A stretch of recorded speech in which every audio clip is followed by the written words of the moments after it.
Good morning madam. Good morning. હવે આપણે છે ઉર્જા વિભાગનો નવો પરિપત્ર 4/7/2026 નો આવ્યો છે. એ મુજબ એમઆરસી કમિટીની રચના કરવાની છે. તો એમાં ખેડૂતોને પણ સામેલ કરવાના છે. તો જે અસરગ્રસ્ત ગામ છે ત્યાં જઈ અને ખેડૂતના પ્રતિનિધિ નક્કી કરવાના છે. તો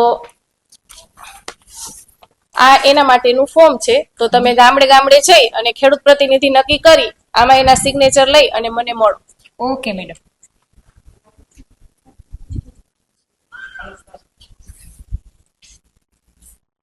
આવો તલાટી મેમ, એસડીએમ મેમ. તમારા ગામમાં વીજ લાઈનથી અસરગ્રસ્ત હોય તેવા ખેડૂતોનું આ લિસ્ટ છે. તમે બધાને બોલાવો, આપણે મીટિંગ કરવી છે.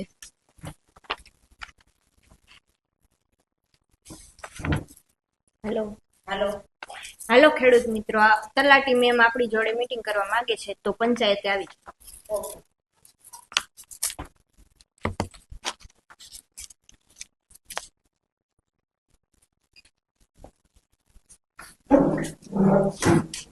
બોલો સરપંચ, કેમ બોલાવ્યા? આ અધિકારીઓ મીટિંગ કરવા માંગે છે. બોલો મેડમ, શું કામ છે?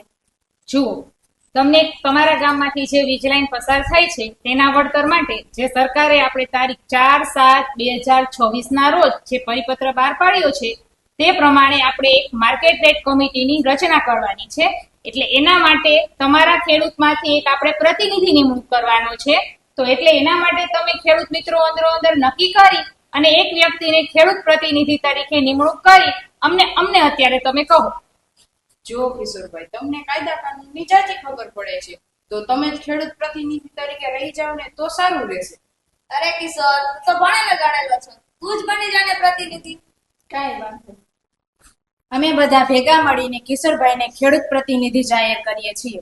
ઓકે, જો તમને બધાને તમારા પ્રતિનિધિ તરીકે કિશોરભાઈ સ્વીકાર્ય હોય તો આ ફોર્મ છે તેમાં તમે બધા સિગ્નેચર કરી આપો.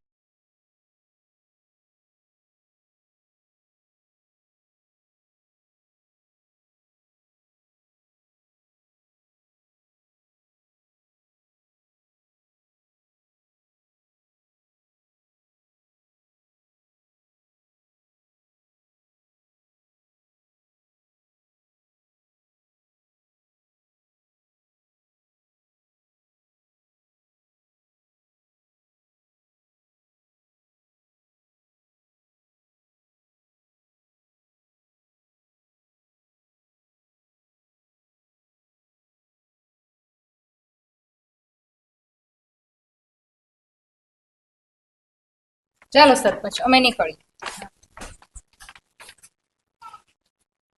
હાલો સરપંચ, અમે પણ નીકળી.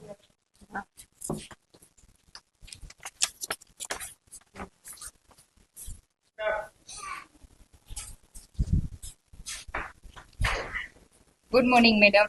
Good morning. આ ખેડૂતોએ એનો પ્રતિનિધિ નિમણૂક કરી રાખ્યો છે. આ એનું ફોર્મ છે સિગ્નેચર કરેલું.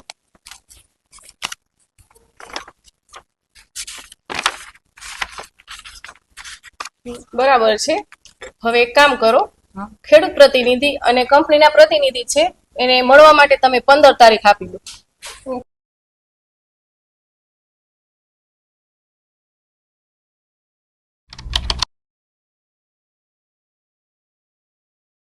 Good morning madam. Good morning. બેસો. કેમ બોલાવ્યા? કઈ કામ હતું? હવે કંપનીના પ્રતિનિધિ તમે અને ખેડૂતના પ્રતિનિધિ તમે. આપણે જે તારીખ 4/7/2026 નો નવો પરિપત્ર આવ્યો છે એ મુજબ માર્કેટ રેટ કમિટીની રચના કરવાની છે. તો તમે બંને પ્રતિનિધિઓ IBBI વેબસાઇટમાંથી સરકાર માન્ય વેલ્યુઅર પસંદ કરો, જે તમારી બજાર કિંમત નક્કી કરશે અને કંપનીએ ચૂકવવાની રહેશે. તો 2 દિવસમાં તમે તમારો વેલ્યુઅર પસંદ કરી અને મને વેલ્યુઅર સાથે પાછા અહીં મળો. Okay madam.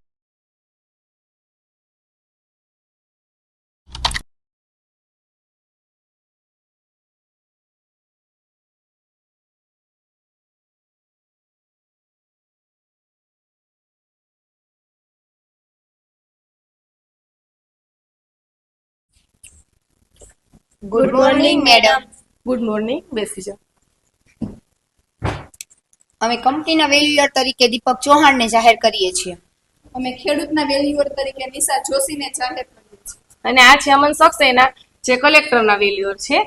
તો હવે તમે ત્રણેય વેલ્યુઅરો જે આપણે નવા પરિપત્ર મુજબ માર્કેટ રેટ કમિટીની રચના કરવાની છે, જે બજાર કિંમત નક્કી કરશે અને કંપની એનું વળતર ચૂકવશે. તો તમે ત્રણેય વેલ્યુઅરો જે આ અસરગ્રસ્ત ખેડૂત છે એની જમીનનો સર્વે કરી અને તમારો વેલ્યુએશન રિપોર્ટ તૈયાર કરી બંધ કવરમાં 21 દિવસ પછી મને જમા કરાવો. તો ત્રણેય વેલ્યુઅરો 21 દિવસ પછી મને પાછા અહીંયા મળે. Okay madam.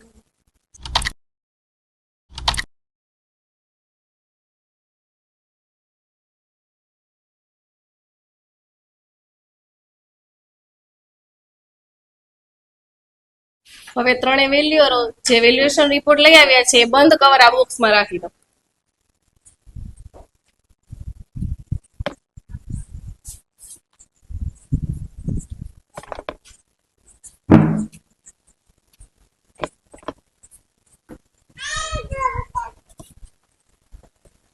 હવે પરિપત્રના નિયમ મુજબ ડ્રો સિસ્ટમથી આપણે આમાંથી 2 કવર પસંદ કરીશું. તો ખેડૂત પ્રતિનિધિ તમે આવી અને આમાંથી 2 કવર પસંદ કરો.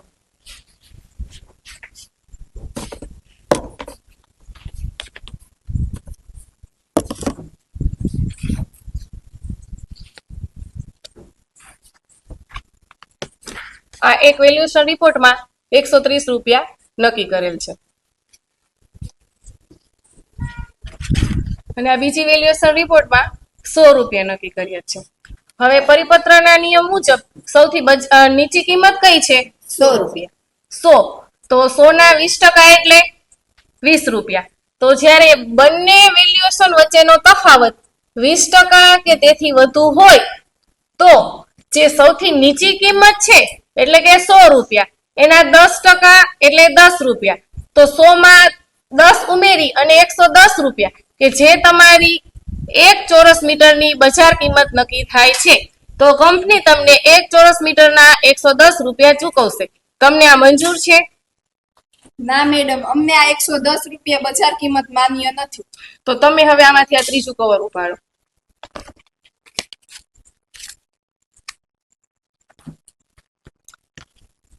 આમાં વેલ્યુએશન 200 છે. તો હવે નિયમ પ્રમાણે ત્રણેય વેલ્યુએશન માંથી સૌથી નીચી 2 વેલ્યુએશન એટલે કે 130, 100 અને 200 આ ત્રણેયમાંથી સૌથી નીચી 2 વેલ્યુએશન એટલે કે 100 અને 130. તો આ બંનેની સરેરાશ એટલે કે 100 અને 130 ની સરેરાશ એટલે 115 રૂપિયા. તો 115 રૂપિયા 1 ચોરસ મીટરની બજાર કિંમત નક્કી થાય છે. તો ફાઇનલ તમને કંપની 1 ચોરસ મીટરના 115 રૂપિયા ચૂકવશે. આ તો અમારી બજાર કિંમત કરતા ઘણી નીચી છે. 200 રૂપિયાની જમીનના એમઆરસી કમિટી 115 રૂપિયા જાહેર કરે તો આ ખેડૂતો સાથે હળાહળ અન્યાય છે. હું પરિપત્ર મુજબ કામ કરવા માટે બંધાયેલી છું.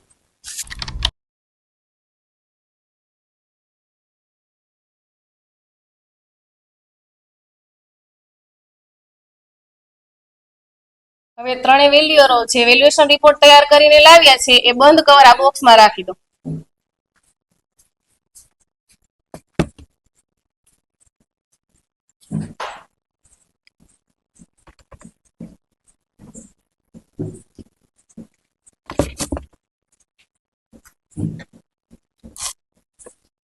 હવે પરિપત્રમાં જણાવ્યા મુજબ આપણે ડ્રો સિસ્ટમથી આમાંથી 2 કવર પસંદ કરીશું.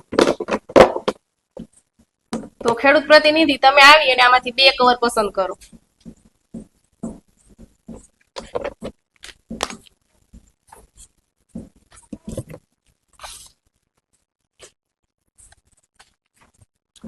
આમાં એક વેલ્યુએશન રિપોર્ટમાં કિંમત 100 રૂપિયા છે અને આ બીજા વેલ્યુએશન રિપોર્ટમાં કિંમત 120 રૂપિયા છે. તો હવે આમાંથી સૌથી નીચી વેલ્યુએશન કઈ છે? તો નિયમ પ્રમાણે છે સૌથી નીચી વેલ્યુએશન હોય એના 20% એટલે કે 20 રૂપિયા. જ્યારે આ બંને વેલ્યુએશન વચ્ચેનો તફાવત 20% કે તેથી ઓછો હોય એટલે કે 100 અને 120 વચ્ચેનો તફાવત એ 20% અથવા 20 થી ઓછો હોય તો આ બંને વચ્ચેનો તફાવત 20% છે. તો ત્યારે નિયમ પ્રમાણે બંનેની સરેરાશ એટલે કે 100 અને 120 ની સરેરાશ એટલે 110 રૂપિયા. તો 110 રૂપિયા એ 1 ચોરસ મીટરના બજાર કિંમત નક્કી થાય છે. તો કંપની તમને 1 ચોરસ મીટરના 110 રૂપિયા લેખે ચૂકવશે. 200 રૂપિયાની કિંમતના જમીનના એમઆરસી કમિટી 110 રૂપિયા જાહેર કરે તો આ ખેડૂતો સાથે અન્યાય છે.